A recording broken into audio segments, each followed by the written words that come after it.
Good evening. Thank you for being here. So I am Zoteye, and it's a name I gave myself. And because the original one that my parents gave me was a bit too much male. And in my transition to non-binary, this was actually the perfect match for me. Everybody in Berlin, by the way, knows me as Zoteye. Nobody knows my actual name that my parents gave me in Belgium. And I'm going to keep it that way. So no, you're not going to hear it tonight. I'm going to take you along for a little bit story of evolution of me as a artist and automatically as a human being also because it all just flows in each other. And I have 5 words for you and 25 photos. That's it. And that's going to be a story I'm going to bring to you. And this is the first one. I mean, it all starts with that for everyone here in this room.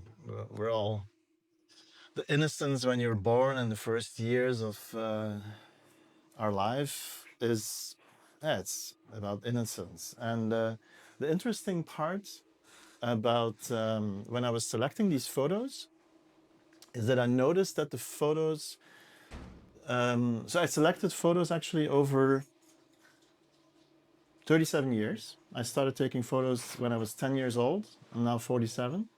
So over these 37 years, I noticed that there were photos that I took when I was 15 or something that are entirely actually representing my life today. And then there are photos that I took a week ago, a few weeks ago, that are really going back all the way like to my time of innocence. And yeah, the first period of innocence was, yeah, I was exploring who I was as an artist and what I like to do. Like what it started very early, 10 years old. I had no idea I was an artist, but I was growing up in a small town somewhere in Belgium, which is a very complex country. I can tell you that, with a lot of different languages, a lot of different people. Actually, just, yeah, the Hollanders left a part behind, and that's Flanders, and the French left a part behind, and that's Wallonia. And then with the war, then Germany also left a part, and then we have Brussels, which is like a mix of all these people and so much more, and mainly politicized.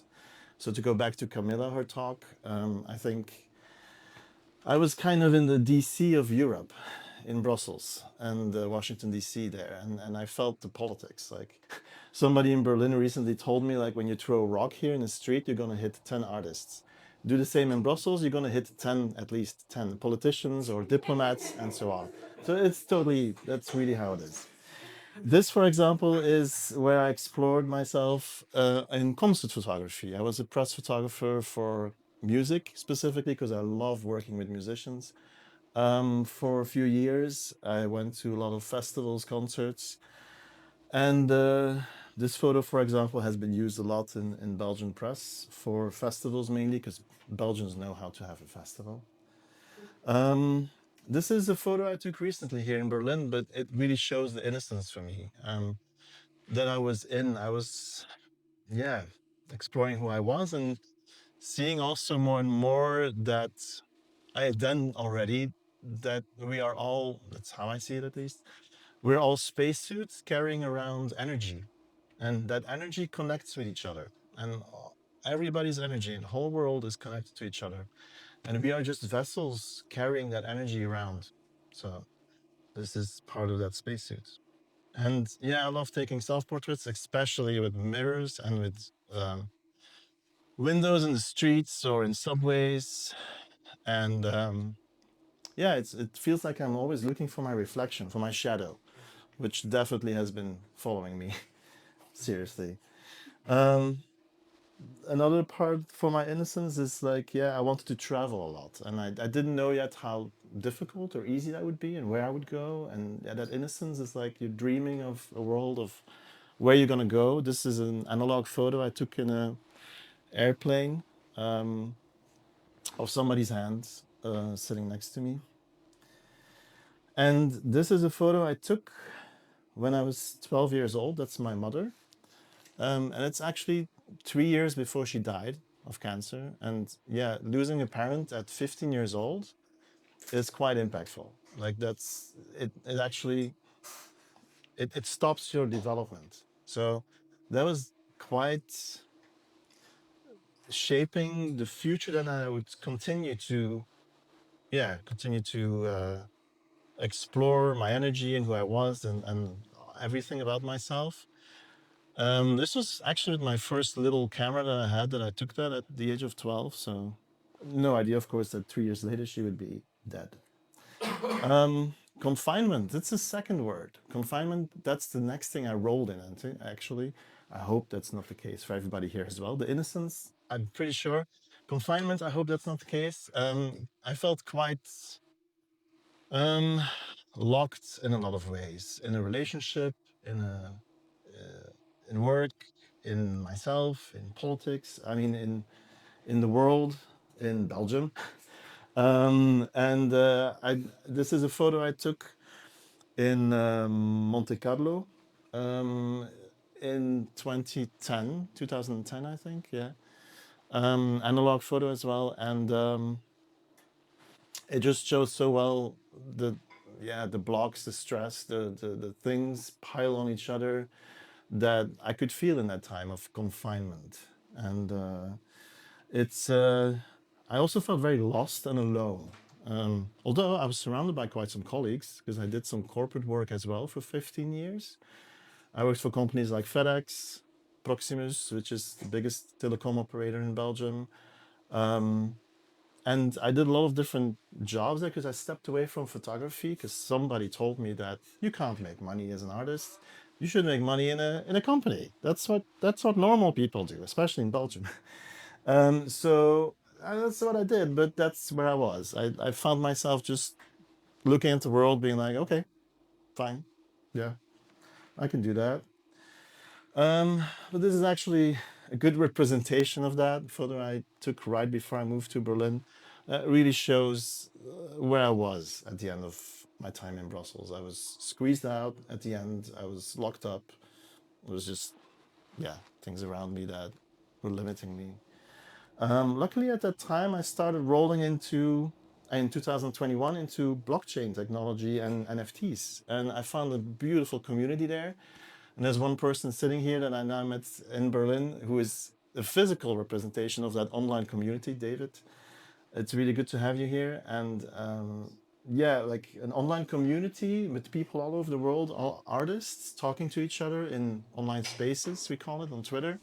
That was really, really amazing. Like you open up a whole different world and you feel connected to people worldwide.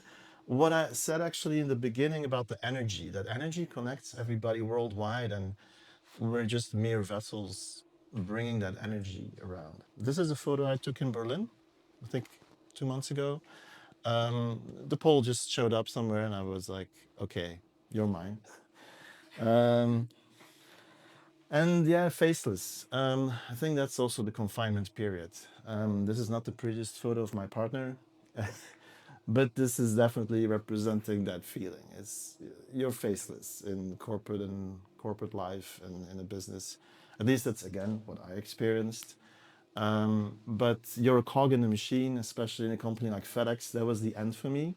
I really felt like, okay, I cannot do this anymore. So I'm going to go full-time artist, and that was in 2014. And this actually represents very well my time at FedEx. Funny anecdote, my partner worked also at FedEx, and that's where we met each other. And we both left immediately. So bye bye, FedEx. Yeah, enough of that. Yeah. But then, good news, awakening. That's the next step. And yes, you're still alone. You're walking through a tunnel, but you're still alone, and you see some light at the end of it. Also, beautiful Berlin. Very recently shot that.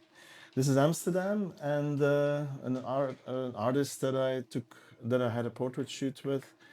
Um, and yeah, beautiful place to photograph also. And that awakening, yeah, there was a time of like questioning what did I do? Like, where was I in? Like, what happened to me?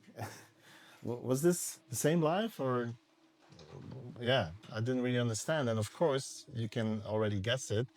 It was quite a depressive time. Like I had a deep, deep depression. I really didn't realize. Really didn't actually. I had a point I really didn't want to live anymore. I was like, why? Because I was actually not just in a narcissistic life with a partner. I had a narcissistic relationship. I mean, I was in a toxic relationship with a narcissist. That's better said. And I also realized, like, wait, our society is actually also very narcissistic, and perhaps there's a match. So that created that awakening. It was all part of that awakening time, and yeah, that was a bit of a storm. Yeah, that was definitely a bit of a storm. It was not the easiest time for sure. Like I have two daughters also, 18 and 20. They were then, I think 16.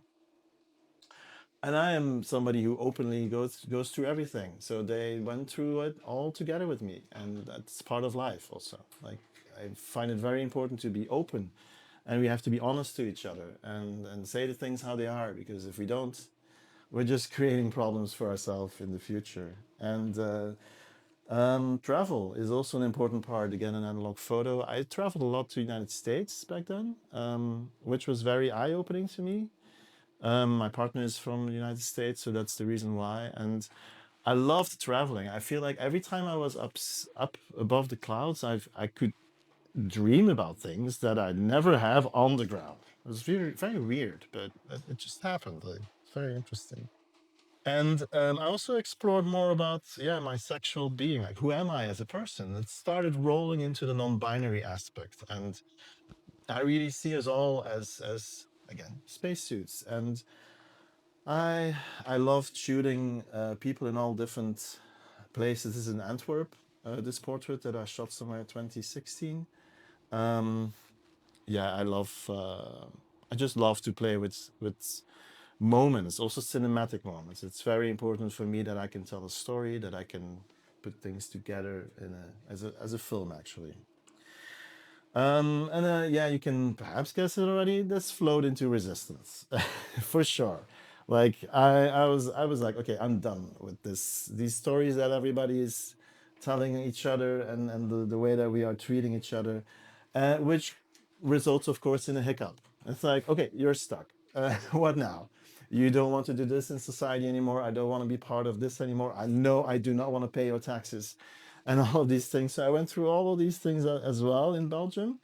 It didn't all end up that great, I can tell you that. But I'm not in Belgium anymore, so and there was chaos. There was a little bit of yeah. Let's say that kitchen was upside down, and but I kept making art, and it created a force in me that I just went deeper into myself.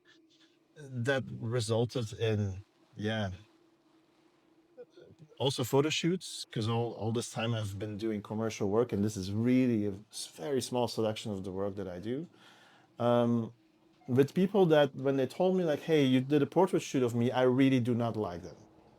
And then later they see me, like a few years later, and they're like, "Wait, I love them now." How many times have people told me that? And I start to realize like, okay, that's because I see people really how they are, and I portrait them how they really are. And yes, that's confronting. That is also why I love to shoot analog, because then there's not that moment of like, can I see? No, you cannot see. No. And because how many times that when I shot digital for a while, that I then show that camera to my model or the person I'm taking a photo of, and I show it to them, and it's like, oh. And then suddenly something changes over them. They become aware. They're like, oh my God, no, this is not good. And that is not good. And then from that moment on, it makes life just so much harder for me as a photographer to keep shooting what I want to shoot. So I was like, no, I can't show you anymore. You will have to wait for that. And but yeah, still they were like, that photo that was a bit hard. This is a photo I took recently here in Berlin as well from an artist called, his name is Mars Dorian. David knows him very well. He's also part of our Solana community here in Germany, Super Team Germany. And he has an exhibit. very soon. And he's a really good friend. We talk so much about art, and he should actually be here. I realize that he should be here. He knew, but he's probably preparing his exhibit. I really just enjoy working with artists, photographing them, bringing my world and the way that I see them into like on film, and give it to them and show them like, hey, this is how you look. But yeah, resistance. This is definitely a photo that is relating to that. It's a very weird moment that I had with the model, that she found very normal, and me as well. And this photo, first when I saw it, I was like, no. Then a year later, I was like, hmm. And then now I'm like, okay, yes, I can see now why I took that photo and why it actually is. It was definitely, it was shot also in Brussels, I think 5 years ago. I think everyone should try it. I believe so too. And that brings me then to this self portrait that I think everybody should try as well, because you can't have enough of those. This was, by the way, in a very dark moment. I was going into personal bankruptcy at that point, after my depression, during my depression. So that was a tough one. But last, fluidity. It flows me into Berlin. I'm here now almost a year, and I love the fluidity of the city. I love the people. I love the art. I love the water, which is again the fluidity. And yeah, I love exploring being in between genders, because I do not like genders anymore. I believe we are all humans, and we all carry energy, and we in the end all want the same. We're all looking at the same sun, looking at the same moon. There's a new moon, by the way. And also photographs that I shot here in Berlin recently. And we all bend into each other. We all flow into each other. And there are things that I create that you will recognize yourself in, and the other way around. And I love to keep going there. And we're all on the road together also. And photograph in America. This is the Gulf of Mexico, by the way. Going to Jerry. And this is in the Centre Pompidou, an artist also, a writer. And I really wanted to take a photo of her beautiful hands, because she writes beautiful novels. And yes, this is me going through the door here as a very fluid person. And here's where you can follow me. And I thank you.